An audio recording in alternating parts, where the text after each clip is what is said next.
Sa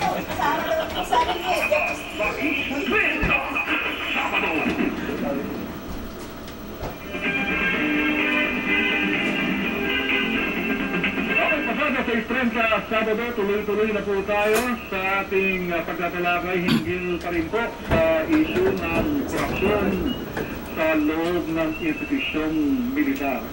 Gaano kadelikado pag pinag-uusapan korupsyon sa isang institusyon na napakahalaga sa ating bayan? Well, una, Henry, in fairness, gusto kong sabihin na ang pinag-uusapan natin dito, yung nakalipas. Nung inimbestiga namin ito noong 2004 hanggang 2005, meron kami mga panukala na hindi man natupad eksakto, binigyan ng atensyon ng armed forces. Halimbawa, nagpanukala ako na dapat yung controller ay gawing posisyon na hawak ng isang sibilyan. In fact, may panukalang matan ako doon. Para sa ganun, yung chief of staff at yung controller ay hindi magkasama sa eskwelahan, no? Hindi magkasama ng matagal, hindi magkaibigan, hindi sila magkapagkana, walang matinding fraternal relationship. Hindi ito natupad, pero ang ginawa ng armed forces, I think under General Abu, kung siya naging chief of staff. Kasi si General Abaya ang chief of staff kung magsimula kami ng investigasyon, pero bago natapos, na-relieve na siya, General Abu took over. Si General Abu, ginawa niya, inalis niya yung J6 para hindi maging concentrated yung power. I think this was divided into four groups, no? Under the resource management group, andun yung sa budget, yung accounting, at ito yung iba. Para wala na isang taong sobra makapagdaan. So General Abu ang nag-umpisa ng nag-umpisa. Nag-umpisa kasi karil-relief lang niya kay General Abaya. General Abaya, I think, retired as chief of staff noong bandang later 2004, mga December 2004 yata. Nagsimula kami ng October 2004 ng investigasyon. General Abu took over. At yun, ginawa niya yung mga reforma na sa aking pagkaalam, malaki na itulong para maiwasan yung mga bagay na ngayon na papalitaan natin na nangyari noong nakaraan. So we have here an example of an institution na handang reforma yung sarili at yan ay na-demonstrate nila. Okay, sa palagay nyo, yung reforma ngayon, noon na pinatupad, nangyayari pa hanggang sa ngayon? Improving pa? Wala pong hanggang walang lumalabas na nagsasabi na merong ganun. We cannot assume na in fairness to the institution, no? Kaya yung mga pabaon na malalaki na kinikwento ni Colonel Rabusta, wala nang nababalitaan na ganun, na ganun mga pangyayari. Iniwasan nila. Saan na nagmula itong pabaon na ito? Sabi nila kasi, nung panahon ng dating Pangulong Marcos, nag-umpisa na yung mga pabawag na yan. So parang naging tradition lang sa militar, sa mga papaalis na chief of staff. Si Commodore Robles, alam ko, Commodore Robles, kaibigan ko matagal yan, no? Kaklase yan ng isang pinsan ko na halos parang kapatid ko. So, di ba, class 65 na miyembro siya ay mga kaibigan ko lahat because of that fraternal relationship. Si Commodore Robles, meron din mahabang pag-aaral sa mga ganyan klase nangyayari sa Armed Forces of the Philippines. Isa sa mga nag-attempt na i-reform talaga, pati member rin ng RAM. Siya mismo nagsabi na ang na-take over ni General Reyes ay isang rotten system already, para naging biktima din si General Reyes ng rotten system ito. But of course, ang naging problema dito, noong panahon na walang kumibiyak, walang whistleblower. Kasi iba yung pure lang, iba yung parang kwento-kwento na narinig mo, pero walang specific crime and the perpetrator being mentioned. Unlike in the case of Colonel Rabusa, there's a specific action at there's a tinutukoy ng mga tao talaga on a personal knowledge basis na maaaring mag-qualify as testimonial evidence. Kaya we have to focus on that. The rest is just theory, the rest is in speculation, studies at mga bagay-bagay na hindi maaaring gamitin ebidensya.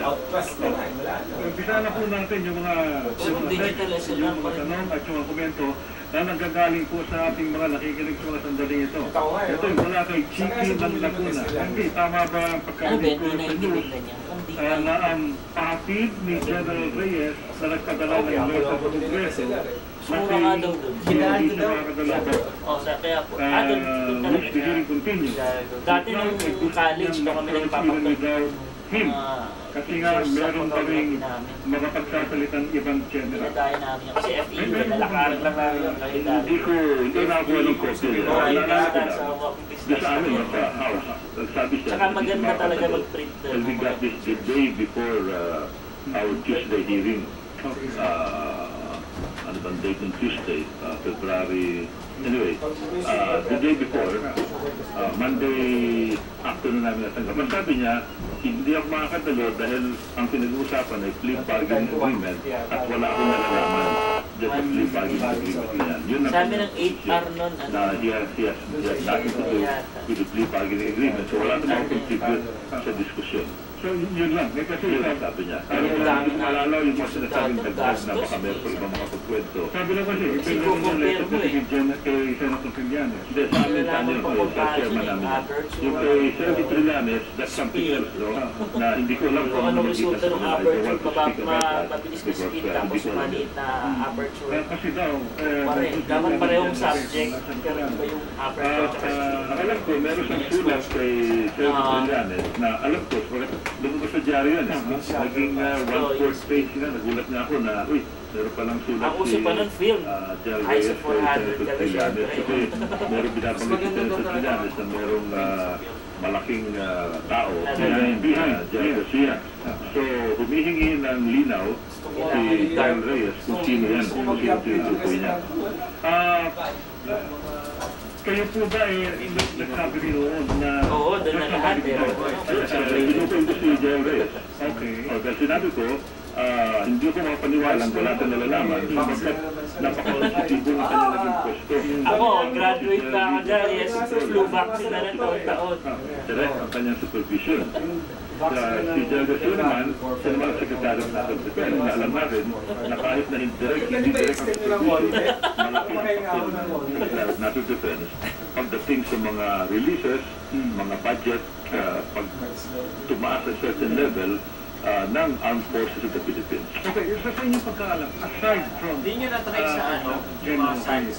Meron pa po bang ibang masasabi natin more powerful, equally powerful persons behind General Garcia? Well, as Ako walang mga special vaccine.